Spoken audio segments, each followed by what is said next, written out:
Porsche and other German-owned supercar companies have been pushing the envelope when it comes to road-legal supercars for the past several decades. However, the latest product from Porsche is said to be the most complicated supercar on the road. In today's video, we are going to find out if that is a good thing or if it's too much for its own good. First up, what do they mean by most complicated project ever?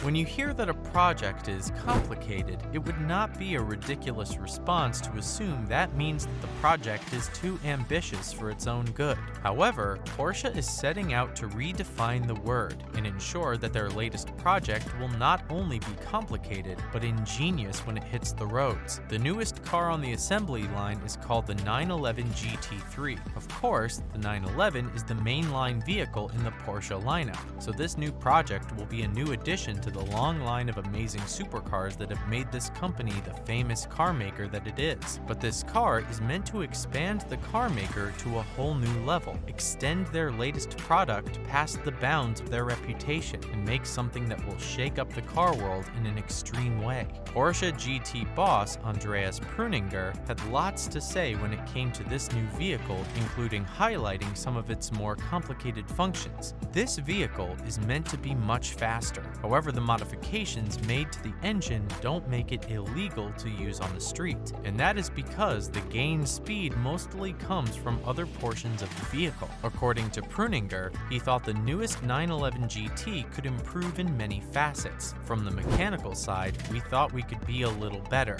Pruninger said. Use the wider platform of the turbo, fit in bigger tires with a bigger contact patch. But then there's the other thing. Another portion of the vehicle that has been massively adjusted is the body of the vehicle. However, the look has been kept relatively intact, but the aerodynamics of the car have been massively improved and is where most of the speed gain comes from. In fact, Porsche is a bit behind the curve when it comes to aerodynamics in the world of supercars, but with this newest car, they plan on changing that. How much more aerodynamic can this lineup be, and how will that affect the vehicle's performance? The idea of downforce is a big thing in the world of supercars and racing, and while we don't need to be driving a supercar on the regular road, it is nice to have that feel when driving a vehicle like a Porsche. Downforce is the phenomenon when the vehicle's speed and weight allow the vehicle to gain or maintain speed when turning corners or doing things that would require the driver to slow down the vehicle. This aerodynamic ability of the car is a large portion of the vehicle's ability to do this, and Porsche is ready to embrace this new way of thinking. McLaren was always popular for heavily embracing this type of driving, and it looks like Porsche is ready to take a page out of their book.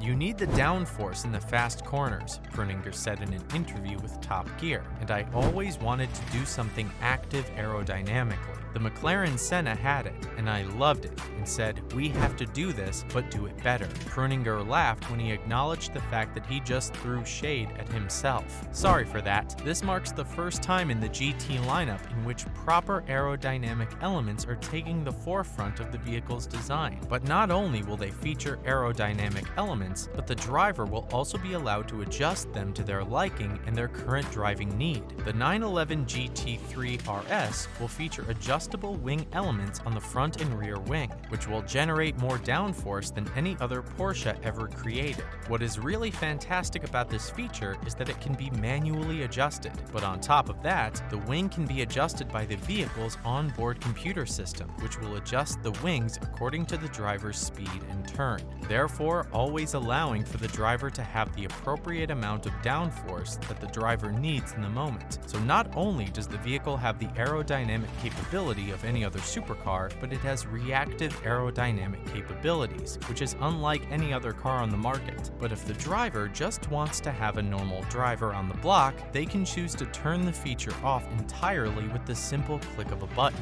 The car has spent literally thousands of hours in a wind tunnel as well, to allow for the body to be perfectly conformed to allow for the best possible aerodynamic capacity the vehicle could have. Wind sticks itself to the car, allowing it to slice through the wind resistance present on the road, once again outlining how their subtle body changes have allowed this latest 911 GT3 RS to be amazingly fast without increasing the engine's power. Not only did they not increase or even maintain the car's power, they actually lowered it. And yet, this is the fastest Porsche ever created. How can the vehicle become faster with a less powerful engine than the previous 911 GT? This latest 911 GT3 is the fastest car Porsche has ever made, but it actually has a smaller engine than the last 911 GT model. The last engine was a 570 bhp. However, this latest vehicle took a hit all the way back to 517 bhp. The reason for this was because Porsche knew that they could increase upon the car's speed capability without increasing the engine. Moreover, the less powerful engine gives off significantly less carbon emissions, which of course is great PR for Porsche, and it also helps the planet. However, there's another reason that the people at Porsche decided to use a smaller engine.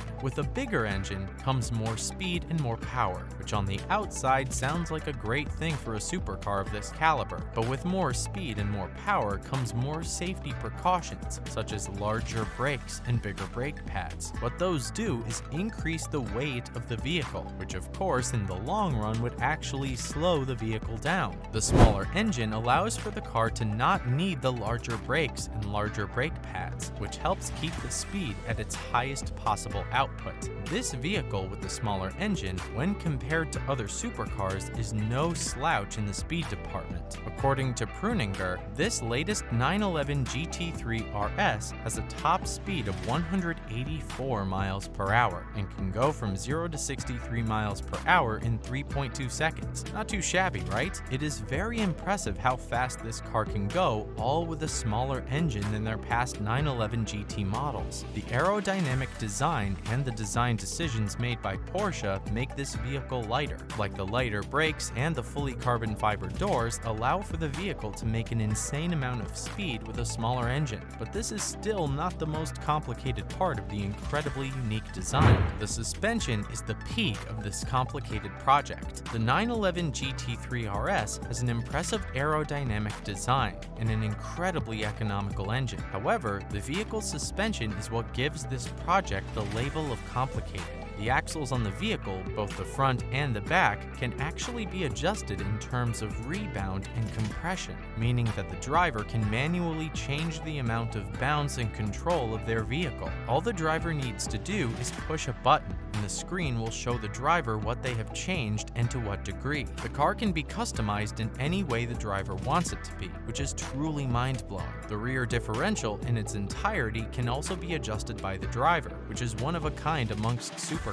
The amount of customization that is in this vehicle is beyond what people should expect from a vehicle, but there is a possibility that even more is going to be added because surprisingly, this incredible car is not quite finished. This was by far the most complicated project we have ever done, Pruninger said about the Porsche 911 GT3 RS. It's been the most difficult and challenging RS project we've had, and we're still not 100% ready. The car is close, roughly 99.5% of the way there according to Pruninger, so maybe late next year we'll be seeing this beauty take control of the streets. But speaking of beauty, Pruninger is incredibly impressed with this vehicle's aesthetics and is confident that it will be regarded as one of the best looking Porsches ever made. For me personally, it looks stylish. You can drive it to the opera if it was in black or something, but it is absolutely top dog on the track. High praise from the boss, but we will have to wait just a bit longer to see it on the road.